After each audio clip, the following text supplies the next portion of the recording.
ಸರ್ಕಾರ ಮತ್ತು ಅಧಿಕಾರಿಗಳ ಗ್ರಾಮ ಪಂಚಾಯಿತಿ ನೌಕರರ ಹಲವಾರು ಬೇಡಿಕೆಗಳ ಸುಮಾರು 30 ಈಡೇರಿಸುವಲ್ಲಿ ವಿಫಲ ಆದ ಕಾರಣ ಈ ದಿನ ತಾಲೂಕು ಪಂಚಾಯಿತಿ ಕಚೇರಿ ಆವರಣದ ಮುಂದೆ ಪ್ರತಿಭಟನಾ ಧರಣಿ ಕಾರ್ಯಕ್ರಮ ಹಮ್ಮಿಕೊಂಡಿದ್ದೇವೆ.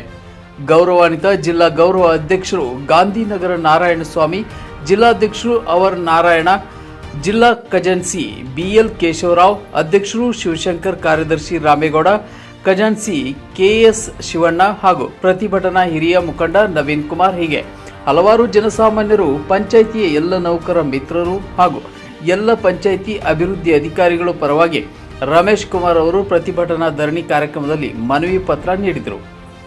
ಹಾಗೂ ಗ್ರಾಮ ಪಂಚಾಯಿತಿ ನೌಕರರ ಬೇಡಿಕೆಗಳ ಈಡೇರಿಸುವಂತೆ ಒತ್ತಾಯಿಸಿ ಜಿಲ್ಲಾಧ್ಯಕ್ಷರು, ತಾಲೂಕಾ ಅಧ್ಯಕ್ಷರು, ಸಿಬ್ಬಂದಿ ವರ್ಗದವರು ಕಾರ್ಯನಿರ್ವಹಣಾ ಅಧಿಕಾರಿಗಳಿಗೆ ಮನವಿ ಪತ್ರ ಸಲ್ಲಿಸಿದರು. ಪ್ರತಿಭಟನಾ ಕಾರ್ಯಕ್ರಮ ಯಶಸ್ಸುಗೊಳಿಸಿದರು. ಈ ಸಂದರ್ಭದಲ್ಲಿ ನವೀನ್ ಕುಮಾರ್ ಅವರು ಮಾತನಾಡಿ, ಗ್ರಾಮ ಪಂಚಾಯಿತಿಯ ಎಲ್ಲ ನೌಕರರಿಗೆ ಬೇಡಿಕೆಗಳ ಸುಮಾರು ಸಲ ಪ್ರತಿಭಟನಾ ಧರಣಿ ಮಾಡಿದರೂ ಸಹ ಯಾವುದೇ ರೀತಿ ಸಮರ್ಪಕವಾಗಿ ಸಹಕರಿಸಿಲ್ಲ. ಗ್ರಾಮ ಪಂಚಾಯಿತಿ ನೌಕರರ ಪರವಾಗಿ ಕರ್ನಾಟಕ ಪ್ರಾಂತ ರೈತ ಸಂಘಟನೆ ಹೋರಾಟ ಸಹಕರಿಸುತ್ತೇವೆ. ಸರ್ಕಾರಗಳು ಯಾವುದೇ ರೀತಿ ಸ್ಪಂದಿಸುವುದಿಲ್ಲ ಹಾಗೂ ಗ್ರಾಮ ಪಂಚಾಯಿತಿ ಪಿಡಿಒ ಅಧಿಕಾರಿಗಳ ಕೆಲಸಗಳು ನಿರ್ವಹಿಸುವಲ್ಲಿ ಸಿಬ್ಬಂದಿ, ಗ್ರಾಮ ಪಂಚಾಯಿತಿ ನೌಕರರಿಗೆ ಯಾವ ರೀತಿ ಸ್ಪಂದಿಸುವುದಿಲ್ಲ. ಸರ್ಕಾರದ ಕಾನೂನು ಪಾಲಿಸುವಲ್ಲಿ ಯಾವುದೇ ಅಧಿಕಾರಿಗಳ ಮೂಲಭೂತ ಸೌಕರ್ಯಗಳು ಇರುವುದಿಲ್ಲ.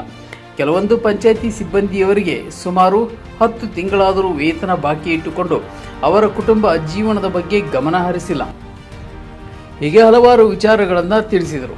ಕಾನೂನು ಪಾಲಿಸಿದ ಅಧಿಕಾರಿಗಳ ಸೃಷ್ಟಿ ದಾಖಲೆಗಳು ಪ್ರಯತ್ನಿಸಿ ಮಾಡುವುದನ್ನು ನಿಲ್ಲಿಸಿ ಎಂಬುದು ಅಧಿಕಾರಿಗಳು ಗಮನಕ್ಕೆ ತಂದರು. ಈ ಸಂದರ್ಭದಲ್ಲಿ ಜಿಲ್ಲಾ ಅಧ್ಯಕ್ಷರ ಅಮರ್ ನಾರಾಯಣ ಅವರು ಮಾತನಾಡಿ, ಈ ದಿನ ಪ್ರತಿಭಟನಾ ಧರಣಿಯಲ್ಲಿ ಸುಮಾರು 30 ನಮ್ಮ ಬೇಡಿಕೆಗಳ ಬಗ್ಗೆ ಸವಿಸ್ತಾರವಾಗಿ ತಿಳಿಸಿದರು. ಈ ಸಂದರ್ಭದಲ್ಲಿ ಕಾರ್ಯನಿರ್ವಹಣಾಧಿಕಾರಿಗಳು ಮಾತನಾಡಿ, ನಿಮ್ಮೆಲ್ಲ ಬೇಡಿಕೆಗಳ ಸರ್ಕಾರದ ಸಂಬಂಧಪಟ್ಟ ಅಧಿಕಾರಿಗಳ ಗಮನಕ್ಕೆ ತರುತ್ತೇನೆ. ಈಗಾಗಲೇ ಸುಮಾರು 30 ಬೇಡಿಕೆಗಳನ್ನು ನೀಡಿದ್ದು, ಇದೇ ಬೇಡಿಕೆ ಇನ್ನೂ ಬೇರೆ ಬೇರೆ ಬೇಡಿಕೆಗಳ ಪಂಚಾಯಿತಿ ಅಭಿವೃದ್ಧಿ ಅಧಿಕಾರಿಗಳು ಪ್ರತಿಭಟನಾ ಧ್ವನಿ ಕಾರ್ಯಕ್ರಮದಲ್ಲಿ ಭಾಗವಹಿಸಿ ಇಡೀ ನಮ್ಮ ರಾಜ್ಯದ ಸುಮಾರು 31 ಜಿಲ್ಲಾ ಪಂಚಾಯಿತಿಗಳು ಪ್ರತಿಭಟನೆ ಹಮ್ಮಿಕೊಂಡಿದ್ದಾರೆ. ಇದರಲ್ಲಿ ಬಹುತೇಕ ಬೇಡಿಕೆಗಳು ಸರ್ಕಾರದ ಹಂತದಲ್ಲಿ ಈಡೇರಿಸುತ್ತೇವೆ, ಕೆಲವೊಂದು ಬೇಡಿಕೆಗಳು ನಮ್ಮ ಹಂತದಲ್ಲಿ ಈಡೇರಿಸುತ್ತೇನೆ. ನಿಮ್ಮೆಲ್ಲರ ಬೇಡಿಕೆಗಳ ನಮ್ಮ ಹಂತದಲ್ಲಿ ಆಗುವ ಅತಿ ಶೀಘ್ರದಲ್ಲೇ ಹಮ್ಮಿಕೊಳ್ಳುತ್ತೇವೆ.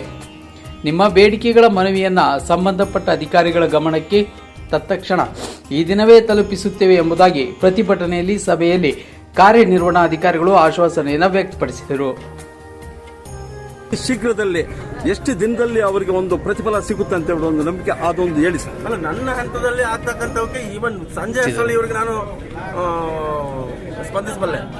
ನನ್ನ ಹಂತದಲ್ಲಿ ಆಗೋದಕ್ಕೆ, ಸರ್ಕಾರದ ಹಂತದಲ್ಲಿ ಆಗೋದಕ್ಕೆ ನಾನು ಸರ್ಕಾರವನ್ನ ಇವರ ಪರವಾಗಿ ಒತ್ತಾಯಿಸ್ತೇನೆ. Thank you.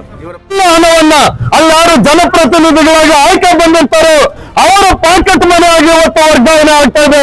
ಅದನ್ನ ನಮ್ಮ ಅಧಿಕಾರಿಗಳು ಇವತ್ತು ತೀವ್ರವಾಗಿ ಅದನ್ನ ಚರ್ಚೆ ಮಾಡಿ ಅದು ಅವ್ರ ಮುಖಾಂತರ ನಮಗೆ ಕೊಡಬೇಕಾಗಿರುವಂತ ಮೂಲಭೂತ ಸೌಲಭ್ಯಗಳನ್ನ ಕೊಡಬೇಕು ಅಂತ ಹೇಳಿ ಮನವಿ ಮಾಡ್ತಾ ಇದ್ದೀವಿ ಅಧಿಕಾರಿಗಳ ಸಮ್ಮುಖದಲ್ಲಿ. ಅಷ್ಟೇ ಅಲ್ಲ, ಇವತ್ತು ಒಂದೊಂದು ಪಂಚಾಯತಿಯಲ್ಲಿ 10 ತಿಂಗಳು 15 ತಿಂಗಳು ತಮ್ಮ ವೇತನವನ್ನ ಬಾಕಿ ಇಟ್ಕೊಂಡಿರೋದು ಇವತ್ತು ನಮಗೆ ಇಡೀ ತಾಲೂಕಿನಾದ್ಯಂತ ಎದ್ದು ಕಾಣ್ತಾ ಇದೆ. ಇದನ್ನ ನಾವು ಇವತ್ತು ಕನ್ನ ಮಾಡ್ತಾ ಇದ್ದೀವಿ. ಮೂರನೇ ವಿಚಾರ ಏನಿದೆ, ಗ್ರಾಮ ಪಂಚಾಯತಿಯಲ್ಲಿ ಕಾನೂನಾತ್ಮಕವಾಗಿ ಯಾರೆಲ್ಲ ಕಾರ್ಯನಿರ್ವಹಿಸ್ತಾ ಇದ್ದಾರೋ ಅದರ ಜೊತೆಗೆ ಫೋರ್ಜರಿ ಆಗಿ ಸೇರ್ಪಡೆ ಆಗಿ ಇವರು ಏನು ವಾಟರ್ ಮ್ಯಾನ್ ಆಗಿರ್ತಕ್ಕಂಥವ್ರು, ಬಿಲ್ ಕಲೆಕ್ಟರ್ ಆಗಿರ್ತಕ್ಕಂಥವ್ರು, ಬೇರೆ ರೀತಿ ಒಂದು ಕಂಪ್ಯೂಟರ್ ಆಪರೇಟರ್ಗಳಾಗಿ ಅಥವಾ ಪಿಡಿಒಗಳಾಗಿ, ಕಾರ್ಯದರ್ಶಿಗಳಾಗಿ ಪ್ರಮೋಷನ್ ಆಗಬೇಕಾಗಿತ್ತು. ಅಂತವರಿಗೆ ಒಂದು ಅಡ್ಡಿ ಆಗುವ ರೀತಿಯಲ್ಲಿ ಯಾವುದೇ ಕಾನೂನನ್ನ ಪಾಲನೆ ಮಾಡಿದ್ರೆ ಇವತ್ತು ರಾತ್ರಿ ದಾಖಲೆಗಳಲ್ಲಿ ಸೃಷ್ಟಿ ಮಾಡಿಕೊಂಡು ಇವತ್ತು ಅಂತವರು ಆ ಅಧಿಕಾರವನ್ನ ಹಿಡಿತಾ ಇದ್ದಾರೆ. ಇವರು ಕಾನೂನಾತ್ಮಕವಾಗಿ ಸುಮಾರು 16 ವರ್ಷಗಳಿಂದ ಕಾರ್ಯನಿರ್ವಹಿಸ್ತಾ ಇದ್ದಾರೆ. ಇವರಿಗೆ ಆ ಪ್ರಮೋಷನ್ ಸಿಗ್ತಾ ಇಲ್ಲ. ಅದನ್ನ ಇವತ್ತು ಸರಿಪಡಿಸಬೇಕು ಅಂತ ಹೇಳಿ ಅಧಿಕಾರಿಗಳೆಲ್ಲ ಮನವಿ ಮಾಡಿ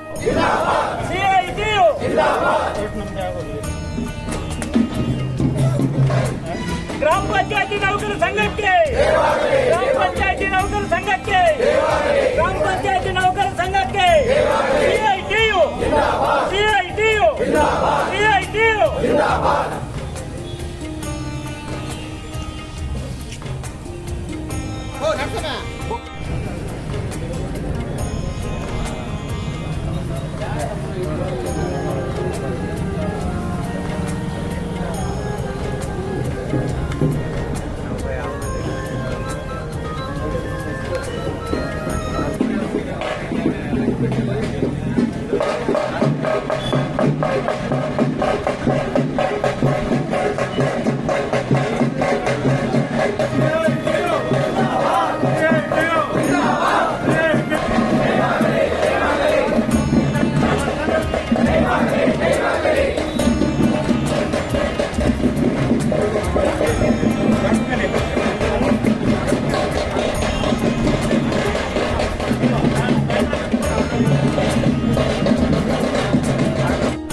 ಏನ್ ಮಾತಾಡ್ತಾ ಇದ್ದಾರೆ ಅಂತ ಹೇಳಿ ನಿಮಗೆ ಕೇಳಿಸ್ಬೇಕೆ ಬೇಡ?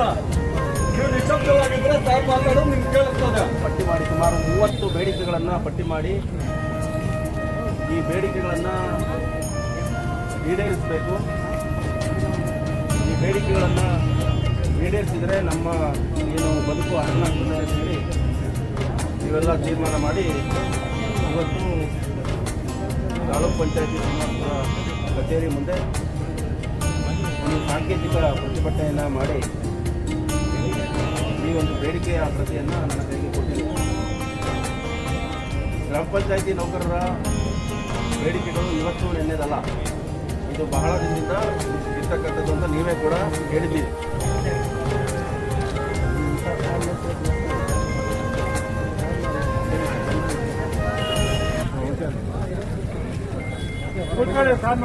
ಅಂತಾನು ಕೂಡ ಹೇಳಿದ್ದೀರಿ. ಇನ್ನೂ ಅನೇಕ ಬೇಡಿಕೆಗಳಿಗಾಗಿ ನೀವು ಮನವಿಯನ್ನ ಕೊಟ್ಟಿದ್ದೀರಿ. ಈಗಾಗಲೇ ನಿಮಗೆ ಎಲ್ಲರಿಗೂ ಗೊತ್ತಿರೋ ರೀತಿಯಲ್ಲಿ ನೀವು ಕೂಡ ಭಾಗಿಯಾಗಿದ್ದೀರಿ. 4/10/2024 ಬೆಂಗಳೂರಿನ ಫ್ರೀಡಂ ಪಾರ್ಕಲ್ಲಿ ಸಹಿತ ಇದೇ ಬೇಡಿಕೆಗಳನ್ನು ಇಟ್ಕೊಂಡು ಅಥವಾ ಇದ್ರ ಜೊತೆಗೆ ಇನ್ನೂ ಬೇರೆ ಬೇರೆ ಬೇಡಿಕೆಗಳನ್ನು ಇಟ್ಕೊಂಡು ನಮ್ಮ ಗ್ರಾಮ ಪಂಚಾಯಿತಿಯ ಪಂಚಾಯಿತಿ ಅಭಿವೃದ್ಧಿ ಅಧಿಕಾರಿಗಳು ಮತ್ತು ವಿವಿಧ ದರ್ಜೆಯ ನೌಕರರು ಮತ್ತು ಎಲ್ಲ ಸಿಬ್ಬಂದಿಗಳು ಹಾಗೂ ಗ್ರಾಮ ಪಂಚಾಯತ್ ಸದಸ್ಯರ ಒಕ್ಕೂಟ ಎಲ್ಲರೂ ಸಹಿತ ಪ್ರತಿಭಟನೆಯಲ್ಲಿ ಭಾಗಿಯಾಗಿದ್ದಾರೆ. ಆ ಪ್ರತಿಭಟನೆ ಇನ್ನೂ ಕೂಡ ನಡೀತಾ ಇದೆ. ಇನ್ನೂ ಕೂಡ ಆ ಪ್ರತಿಭಟನೆ ಬೆಂಗಳೂರಲ್ಲಿ ಫ್ರೀಡಂ ಪಾರ್ಕಲ್ಲಿ ಮುಗಿದಿದೆ.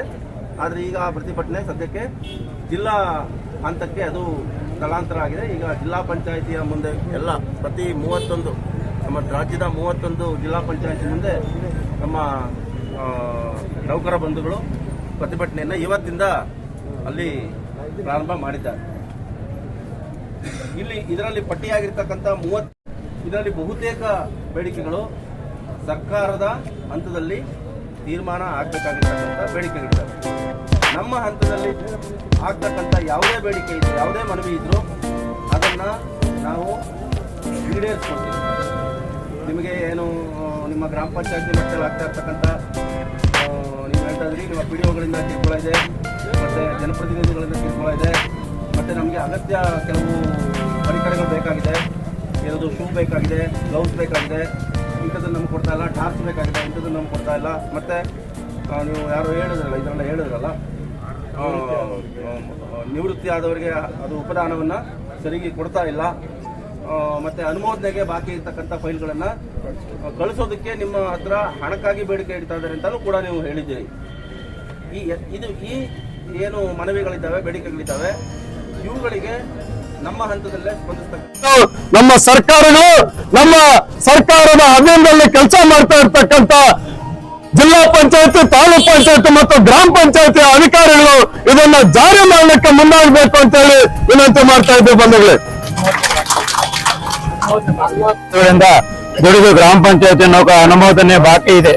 ಈ ಬಗ್ಗೆ 16 ಬಾರಿ ಪ್ರತಿಭಟನೆ ನಡೆಸಿ ಮನವಿ ಸಲ್ಲಿಸಿ ಯಾವುದೇ ಪ್ರಯೋಜನವಾಗಿಲ್ಲ. ಆದ್ದರಿಂದ ತಾಲೂಕು ಪಂಚಾಯತಿ ಕಚೇರಿ ಎದುರು ಪ್ರತಿಭಟನೆ ನಡೆಸಿ ಈ ಮನವಿಯನ್ನು ಸಲ್ಲಿಸುತ್ತಿದ್ದು, ಈ ಕೆಳಕಂಡ ಬೇಡಿಕೆಗಳನ್ನು ಈಡೇರಿಸಲು ತಕ್ಷಣ ತಾವುಗಳು ಕ್ರಮ ಕೈಗೊಳ್ಳಬೇಕೆಂದು ತಮ್ಮಲ್ಲಿ ವಿನಂತಿಸುತ್ತೇವೆ. ಬೇಡಿಕೆಗಳು: ಗ್ರಾಮ ಪಂಚಾಯತಿ ನೌಕರ ಅನುಮೋದನೆ ಹೆಸರಲ್ಲಿ ನಡೆಯುತ್ತಿರುವ ಫೈಲ್ಗಾಗಿ ಪೈಸಾ ವಸೂಲು ದಂಧೆ ನಿಲ್ಲಿಸಿ ಕೂಡಲೇ ಅನುಮೋದನೆಗೆ ಕಾರ್ಯಯೋಜನೆ ರೂಪಿಸಬೇಕು. ಮರಣ ಹೊಂದಿದ ಗ್ರಾಮ ಪಂಚಾಯತಿ ನೌಕರ ಕುಟುಂಬದವರಿಗೆ ಅನುಕಂಪದ ಕೆಲಸದಿಂದ ಗ್ರಾಜ್ಯುಟಿ ಬಾಕಿ ನೀಡಬೇಕು. ಪ್ರತಿ ಗ್ರಾಮ ಪಂಚಾಯತಿಗಳಲ್ಲಿ ಸ್ವಚ್ಛತಾಗಾರನನ್ನು ನೇಮಿಸಬೇಕು. ಸ್ವಚ್ಛ ಭಾರತ್ ನೆಪದಲ್ಲಿ ಗ್ರಾಮ ಪಂಚಾಯತಿ ನೌಕರರಿಗೆ ಮಲದ ಕಾಲುವೆ ಚರಂಡಿಗಳನ್ನು ಸ್ವಚ್ಛಗೊಳಿಸಲು ಆದೇಶಿಸುವ ಅಧಿಕಾರಿಗಳ ವಿರುದ್ಧ ಕಾನೂನು ರೀತ್ಯ ಮ್ಯಾನ್ಯುಯಲ್ ಸ್ಕ್ಯಾವೆಂಜರ್ ಕಾಯ್ದೆಯಡಿ ಕ್ರಮ ಜರುಗಿಸಬೇಕು. ಗ್ರಾಮ ಪಂಚಾಯತಿ ನೌಕರರ ಬಾಕಿ ಇರುವ ವೇತನವನ್ನು ಬಡ್ಡಿ ಸಮೇತ ಪಾವತಿಸಬೇಕು. ಇಲ್ಲವೇ ಕಾರ್ಮಿಕ ಅಧಿಕಾರಿಗಳ ತನಿಖೆಗಾಗಿ ಶಿಫಾರಸು ಮಾಡಬೇಕು. ಗ್ರಾಮ ಪಂಚಾಯತಿ ನೌಕರ ಅನುಮೋದವಾಗಿ ಇಟ್ಕೊಳ್ಳುವಂತ ಮತ್ತು ನಾಗರಿಕರಿಗೆ ಸರಿಯಾದ ಸಮಯಕ್ಕೆ ನೀರನ್ನು ಒದಗಿಸುವಂತ ಒಂದು ಕೆಲಸವನ್ನ ತಾವೆಲ್ಲರೂ ಕೂಡ ನಿಭಾಯಿಸ್ತಾ ಇದ್ದೀರಿ. ಈ ರೀತಿಯಲ್ಲಿ ಇಡೀ ಸರ್ಕಾರದ ಕೆಲಸಗಳನ್ನ ಚಾಚು ತಪ್ಪದೆ ಕೆಲಸ ನಿರ್ವಹಿಸುವಂತ ನಮ್ಮ ಗ್ರಾಮ ಪಂಚಾಯತಿ ನೌಕರೇನಿದ್ದೀರಿ, ಈ ನೌಕರರ ಬೇಡಿಕೆಗಳು ಹಲವಾರು ರೀತಿಯಲ್ಲಿ ಹಲವಾರು ಸಂದರ್ಭಗಳಲ್ಲಿ ಹೋರಾಟಗಳು ಮಾಡಿದ್ರು ಕೂಡ ಇವತ್ತು ಕೆಲ ಹಂತದಲ್ಲಿ ಗ್ರಾಮ ಪಂಚಾಯತಿಗಳಲ್ಲಿ ಕೆಲಸ ನಿರ್ವಹಿಸುವಂತ ಪಂಚಾಯತ್ ಅಭಿವೃದ್ಧಿ ಅಧಿಕಾರಿಗಳು ಮತ್ತು ಅಲ್ಲಿ ಏನು ಸಿಬ್ಬಂದಿ ವರ್ಗದವರು ಇರ್ತಾರೆ ಮತ್ತು ಜನಪ್ರತಿನಿಧಿಗಳು ಇರ್ತಾರೆ, ಇವರು ನಮ್ಮ ನೌಕರ ಪರವಾಗಿ ಕೆಲಸವನ್ನ ನಿರ್ವಹಿಸಲು ಇವತ್ತು ನಿರ್ಲಕ್ಷ್ಯವನ್ನ ತೋರ್ತಾ ಇರುವಂತ ಒಂದು ವ್ಯವಸ್ಥೆಯನ್ನ ಇವತ್ತು ಸಿಐಟಿನ ಗ್ರಾಮ ಪಂಚಾಯತಿ ನೌಕರರ ಸಂಘ ತೀವ್ರವಾಗಿ ಖಂಡಿಸ್ತಾ ಇದೆ. ಆಗಿದ್ರು ಮತ್ತು ಸಂಘದ ಪರವಾಗಿ ಆದೇಶ ಬಂದರೂ ಇಲ್ಲಿ ನಾವು ನೆರವೇರಿಸಿಕೊಳ್ಳಬೇಕು ವಿಫಲರಾಗಿದ್ದೀವಿ. ಆ ದೃಷ್ಟಿಯಿಂದ ಈ ಸರ್ಕಾರದಿಂದ ನಮಗೆ ಎಲ್ಲ ನೌಕರರು ಒಂದೇ ಬಾರಿಗೆ ಅನುಮೋದನೆ ಆಗಬೇಕಂತ ಆದೇಶ ಆಗಿದೆ.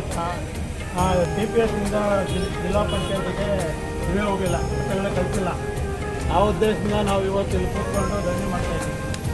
ಹಾಗೆ ನಿವೃತ್ತಿ ಆದಂಥವ್ರಿಗೆ ಗ್ರಾಚ್ಯುಟಿ ಕೊಡ್ತಾ ಇಲ್ಲ, ಅವ್ರ ಸಂಬಳನ ಬಾಕಿ ಇಟ್ಕೊಂಡು ಅವರು ಹಂಗೆ ಮನೆಗೆ ಕಳಿಸ್ತಾ ಇದ್ದಾರೆ. ಆ ಎಲ್ಲ ಬೆಳೆಗಳನ್ನು ಇಟ್ಕೊಂಡು ಇವತ್ತು ನಾವು ಕೂತಿದ್ದೀವಿ. ಇದಕ್ಕೆ ಇವತ್ತು ತೀವ್ರವಾಗಿ ಖಂಡನೆ ಮಾಡ್ತಾ ಇದ್ದೀವಿ. ಗ್ರಾಮ ಪಂಚಾಯತಿ ನೌಕರ ಪರವಾಗಿ ಇವತ್ತು ಕರ್ನಾಟಕ ಪ್ರಾಂತ ರೈತ ಸಂಘ ಬೆಂಬಲವಾಗಿ ನಿಲ್ಲುತ್ತೆ ಅಂತೇಳಿ ಇವತ್ತು ಈ ಸಂದರ್ಭದಲ್ಲಿ ಹೇಳಲಿಕ್ಕೆ ಇಷ್ಟಪಡ್ತಾ ಇದ್ದೀನಿ ಬಂಧುಗಳೇ. ಯಾಕಂತಂದ್ರೆ ಬೆಳಗ್ಗೆ ನಿದ್ದೆ ಎದ್ದ ತಕ್ಷಣ ರಾತ್ರಿ ಮಲಗುವ ತನಕ ಆ ಗ್ರಾಮಗಳಲ್ಲಿ ಎಲ್ಲ ರೀತಿಯಲ್ಲೂ ಕೂಡ ಗ್ರಾಮ ನೈರ್ಮಲ್ಯವನ್ನ ಕಾಪಾಡುವುದರ ಜೊತೆಗೆ ಎಲ್ಲ ಜೀವ ಸಂಕುಲಗಳಿಗೆ ಇವತ್ತು ನೀರನ್ನು ಒದಗಿಸಿಕೊಡುವಂತ ಕೆಲಸವನ್ನ ತಾವು ಮಾಡ್ತಾ ಇದ್ದೀರಿ ಚಾಚಿತ್ತಪ್ಪನ ಬಂಧುಗಳೇ. ಇದರ ಜೊತೆಗೆ ಇವತ್ತು ಸರ್ಕಾರದ ಯಾವುದೇ ಕಾಯ್ದೆಗಳು ಬಂದರೂ ಕೂಡ ಅದನ್ನು ಗ್ರಾಮೀಣ ಪ್ರದೇಶದಲ್ಲಿ ಜಾರಿ ಮಾಡಲಿಕ್ಕೆ ಇವತ್ತು ಪಂಚಾಯತಿ ಅಭಿವೃದ್ಧಿ ಅಧಿಕಾರಿಗಳು ನಿಮ್ಮನ್ನ ತೊಡಗಿಸ್ಕೊಳ್ತಾ ಇದ್ದಾರೆ. ಇದನ್ನ ನಾವು ಇವತ್ತು ವಿರೋಧ ಮಾಡ್ತಾ ಇದ್ದೀವಿ. ಯಾಕಂತಂದ್ರೆ ಬೆಳಗ್ಗೆ ಎದ್ದಲ್ಲಿ ನೀರು ಬಿಡಬೇಕಾದ್ರೆ ನೀವು ನೀರು ಬಿಟ್ಟು ಅಲ್ಲಿ ಹೋಗ್ತಾ ಇರ್ತಾನೆ, ನೀವು ಬನ್ನಿ ಇಲ್ಲಿ ಗ್ರಾಮ ಪಂಚಾಯತಿ ಕಚೇರಿಗೆ ಸಂಬಂಧ ಇಲ್ಲದೆ ಇರುವಂತ ನೀವು ನಿಭಾಯಿಸಿ ಬನ್ನಿ ಅಂತ ಹೇಳಿ ನಿಮ್ಮನ್ನ ಕರ್ಕೊಂಡು ಹೋಗ್ತಾರೆ. ಅಷ್ಟೇ ಅಲ್ಲ, ಇವತ್ತು PW ಇಲಾಖೆ ಮಾಡುವಂತ ಕೆಲಸಗಳನ್ನ ನಿಮ್ಮ ಕೈಯಲ್ಲಿ ಮಾಡಿಸ್ತಾ ಇದ್ದಾರೆ. ರಾತ್ರಿ ಹೊತ್ತು ಎಲ್ಲ ರೀತಿಯಾದಂತ ಕೆಲಸಗಳನ್ನ ನಿಮ್ಮ ಕೈಯಲ್ಲಿ ಮಾಡಿಸ್ತಾರೆ. ಆದ್ರೆ ಕನಿಷ್ಠ ನೀವು ಹಾಕೊಳ್ಳಕ್ಕೆ ಕನಿಷ್ಠ ಶೂವನ್ನು ಕೊಳ್ಳಕ್ಕೆ ಇವತ್ತು ಗ್ರಾಮ ಪಂಚಾಯತಿಗಳಿಗೆ ಯೋಗ್ಯತೆ ಇಲ್ಲ ಸರ್. ಅಷ್ಟೇ ಅಲ್ಲ, ನಿಮ್ಮ ಕೈಗಳಿಗೆ ಬ್ಲೌಸ್ ಹಾಕೊಳ್ಳಕ್ಕೆ ಬ್ಯಾಟ್ರಿ ಕೊಳ್ಳಕ್ಕೆ ಇವತ್ತು ನಿಮ್ಮ ಗ್ರಾಮ ಪಂಚಾಯತಿಗಳಿಗೆ ಯೋಗ್ಯತೆ ಇಲ್ಲ. ಯಾಕಂತಂದ್ರೆ ಅಲ್ಲಿ 15th ಫೈನಾನ್ಸ್ 14th ಫೈನಾನ್ಸ್ಗೆ ದುಡ್ಡು ಬರ್ತದೆ. ಆ ದುಡ್ಡಲ್ಲಿ ನಿಮಗೆ ಖರ್ಚು ಮಾಡಬೇಕು ಅಂತಿದೆ. ಅಷ್ಟೇ ಅಲ್ಲ, ನೀವು ಕರ ವಸೂಲಿಗಾರರಾಗಿ ಏನು ಕಂದಾಯವನ್ನು ವಸೂಲಿ ಮಾಡ್ತಾ ಇದ್ದೀರಿ, ಅದರಲ್ಲೂ ಕೂಡ ನಿಮಗೆ ಖರ್ಚು ಮಾಡಬೇಕು ಅಂತ ಹೇಳಿ ಸರ್ಕಾರದ ಕಾನೂನಿದೆ, ಸುಪ್ರೀಂ ಕೋರ್ಟ್ನ ಕಾನೂನಿದೆ. ಆದ್ರೆ ಈ ಕಾನೂನುಗಳನ್ನ ಪಕ್ಕಕ್ಕಿಟ್ಟು ಇವತ್ತು ನಿಮಗೆ ಕನಿಷ್ಠ ಸೌಲಭ್ಯಗಳನ್ನ ಕೊಳ್ಳಕ್ಕೆ ಅವರು ಜವಾಬ್ದಾರಿಯಲ್ಲಿ ಇರುವ ಕಡತಗಳನ್ನು ಕೂಡಲೇ ಜಿಲ್ಲಾ ಪಂಚಾಯತಿಗೆ ಕಳುಹಿಸಿ ಅನುಮೋದನೆ ಮಾಡಿಸಿಕೊಡಬೇಕು. 31/10/2017ಕ್ಕೆ ನೇಮಕಗೊಂಡ ಜಿಲ್ಲಾ ಪಂಚಾಯತ್ ಅನುಮೋದನೆ ಇಲ್ಲದ ಕಾರಣ ಮರಣ ಹೊಂದಿದ ಕುಟುಂಬಕ್ಕೆ ಅನುಕಂಪದ ನೌಕರಿ ನೀಡಬೇಕು. 31/10/17ಕ್ಕೆ ನೇಮಕಗೊಂಡ ನೌಕರಿಗೆ ಜಿಲ್ಲಾ ಪಂಚಾಯತ್ನಿಂದ ಏಕಕಾಲಕ್ಕೆ ಅನುಮೋದನೆ ನೀಡಬೇಕು. ಅದರಲ್ಲಿ ಜವಾನ, ಸ್ವಚ್ಛಗಾರರು, ನೀರುಗಂಟೆಗಳು ವಿದ್ಯಾರ್ಹತೆ ಕೈಬಿಟ್ಟು ವೇತನ ಹಾಜರಾತಿಯನ್ನು ಆಧರಿಸಿ ಅನುಮೋದನೆ ನೀಡಬೇಕು. ಗ್ರಾಮ ಪಂಚಾಯತಿಗಳು ಕಾರ್ಯನಿರ್ವಹಿಸುತ್ತಿರುವ ನೌಕರರಿಗೆ ವರ್ಗಾವಣೆ ಅವಕಾಶ ನೀಡಬೇಕು. ರಾಷ್ಟ್ರಧ್ವಜ ಹಾರಿಸಿ ಇಳಿಸುವ ಸಿಬ್ಬಂದಿಗಳಿಗೆ ಭತ್ಯೆಯನ್ನು ಪ್ರತಿ ತಿಂಗಳು ವೇತನ ಜೊತೆ ನೀಡಬೇಕು. ಈ ಭತ್ಯೆಯನ್ನು 60ಕ್ಕೆ ಹೆಚ್ಚಳ ಮಾಡಿದ ಇದರಂತೆ ನೀಡಬೇಕು. ಎಲ್ಲಾ ನೌಕರರಿಗೆ ಸೇವಾ ಪುಸ್ತಕ ತೆರೆಯಬೇಕು. SSLC ಪಾಸಾಗಿ ಸತತ 5 ವರ್ಷ ಸೇವೆ ಸಲ್ಲಿಸಿದ ಸಿಬ್ಬಂದಿಗೆ ಖಾಲಿ ಆಗಿರುವ ಬಿಲ್ ಕಲೆಕ್ಟರ್ ಹುದ್ದೆಗೆ ಬಡ್ತಿ ನೀಡಬೇಕು. ಗ್ರಾಮ ಪಂಚಾಯತಿ ನೌಕರರ ಮೇಲೆ ಜನಪ್ರತಿನಿಧಿಗಳು ಮತ್ತು ಅಧಿಕಾರಿಗಳ ಕಿರುಕುಳ ದೌರ್ಜನ್ಯವನ್ನು ನಿಲ್ಲಿಸಬೇಕು. ನಿವೃತ್ತರಾದ ಸಿಬ್ಬಂದಿಗೆ ಬಾಕಿ ಸಂಬಳ, ಗ್ರಾಚ್ಯುಟಿ ಹಣವನ್ನು ನೀಡಿ ಗೌರವಯುತವಾಗಿ ಸತ್ಕರಿಸಿ ಕಳಿಸಬೇಕು. ಇದರಲ್ಲಿ ಎಲ್ಲ ಯಾರು ರಿಟೈರ್ಡ್ ಆಗ್ತಾರೋ ಇವತ್ತು ನಿಮ್ ಟೈಮ್ ಆಗೋದಿಲ್ಲಪ್ಪ ಮನೆಗೆ ಹೋಗಿ ಕಳ್ಸಿಬಿಡ್ತಾ ಇದಾರೆ. ಅವ್ರ ಬಾಕಿ ಇರೋ ಸಂಬಳನೂ ಕೊಡ್ತಾ ಇಲ್ಲ, ಅವ್ರ ಗ್ರಾಚ್ಯುಟಿನೂ ಕೊಡ್ತಾ ಇಲ್ಲ. ಕನಿಷ್ಠ ಅವ್ರು ಇಷ್ಟವರೆಗೆ ಸೇವೆ ಸಲ್ಲಿಸಿದ್ದಾರೆ ಅಂತ ಅವ್ರಿಗೊಂದು ಮರ್ಯಾದೆನೂ ಮಾಡಲ್ಲ. ನಿಮ್ ಟೈಮ್ ಆಗೋದು ಅಲ್ಲ, ಇದೊಂದು ಅಷ್ಟೊಂದು ಇದಿದೆ. ನಿಮ್ಮ ಫೈಲ್ಗಳನ್ನು ಮೂವ್ ಮಾಡೋದಕ್ಕಾಗ್ಲಿ ಮತ್ತೊಂದಕ್ಕಾಗ್ಲಿ ನಿಮ್ಮಿಂದ ಹಣವನ್ನ ವಸೂಲಿ ಮಾಡ್ತಕ್ಕಂಥ ಏನಾದರೂ ದುಷ್ಕಾರ್ಯವನ್ನ ಮಾಡ್ತಾ ಇದ್ರೆ ಅದನ್ನ ನಾವು ಯಾವತ್ತೂ ಸಹಿಸೋದಿಲ್ಲ. ಅದಕ್ಕೆ ನಮ್ಮ ಬೆಂಬಲ ಇಲ್ಲ. ಅವರನ್ನ ನಾವು ಎಡೆಮುಡಿ ಕಟ್ತೀವಿ, ಅಂಥವರಿಗೆ ಸರಿಯಾದ ರೀತಿಯಲ್ಲಿ ಪಾಠ ಕಲಿಸ್ತೀವಿ. ಅದು ಸತ್ಯ, ಅದರಲ್ಲಿ ಯಾವುದೇ ಎರಡನೇ ಮಾತಿಲ್ಲ. ಉಳಿದಂತೆ ನಿಮ್ಮ ಬೇಡಿಕೆಗಳು ಬಹಳ ಬೇಡಿಕೆಗಳು ನಿಮಗೆ HRMS ಅಲ್ಲಿ ನೋಂದಣಿ ಆಗೋದಿರ್ಬೋದು, ಮತ್ತು 31/10/2017ಕ್ಕೆ ನೇಮಕಗೊಂಡು ಅನುಮೋದನೆ ಇಲ್ಲದೆ ಮರಣ ಹೊಂದಂಥವ್ರಿಗೆ ಅನುಕಂಪದ ನೌಕರಿ ಕೊಡೋದಿರ್ಬೋದು, ಗ್ರಾಚ್ಯುಟಿ ಕೊಡೋದಿರ್ಬೋದು, ಇದೆಲ್ಲ ಬಡ್ತಿ ಕೊಡೋದಿರ್ಬೋದು, HRMS ಇದೆಲ್ಲ ಸರ್ಕಾರದ ಹಂತದಲ್ಲಿ ತೀರ್ಮಾನ ಆಗಬೇಕಾಗಿರ್ತಕ್ಕಂಥದ್ದು. ಇವತ್ತೇ ನಿಮ್ಮ ಎಲ್ಲ ಬೇಡಿಕೆಗಳನ್ನು ಸಂಬಂಧಪಟ್ಟ ಮೇಲಧಿಕಾರಿಗಳಿಗೆ ಮತ್ತು ಸರ್ಕಾರಕ್ಕೆ ನಾವು ಫಾರ್ವರ್ಡ್ ಮಾಡುವ ಮೂಲಕ ನಮ್ಮ ನೌಕರರ ಬೇಡಿಕೆಗಳಿಗೆ ಸಕಾಲದಲ್ಲಿ ಮತ್ತು ಸರಿಯಾದ ರೀತಿಯಲ್ಲಿ ಸ್ಪಂದಿಸಿ ಅವರ ಜೀವನ ಮಟ್ಟವನ್ನು ಸುಧಾರಣೆ ಮಾಡಬೇಕು ಅಂತ ಹೇಳಿ ನಾವು ಸ್ಪಷ್ಟವಾಗಿ ನಮ್ಮ ಅಭಿಪ್ರಾಯಗಳನ್ನು ಕೂಡ ಬರೆದು ಸರ್ಕಾರಕ್ಕೆ ಮತ್ತು ಮೇಲಧಿಕಾರಿಗಳಿಗೆ ಇವತ್ತೇ ನಿಮ್ಮ ಏನು ಬೇಡಿಕೆಗಳಿದೆ ಅದನ್ನು ನಾವು ಫಾರ್ವರ್ಡ್ ಮಾಡ್ತೀವಿ. ಫಾರ್ವರ್ಡ್ ಮಾಡಿ ಆ ಕಾಪಿಯನ್ನು ನಿಮ್ಮ ಸಂಘಟನೆಗೆ ಸಹಿತ ನಾವು ಒಂದು ಪ್ರತಿಯನ್ನು ಕಳಿಸ್ಕೊಡ್ತೀವಿ. ದಯಮಾಡಿ ಎಲ್ಲರೂ ನಿಮ್ಮ ಈ ಸಾಂಕೇತಿಕ ಪ್ರತಿಭಟನೆ ಏನಿದೆ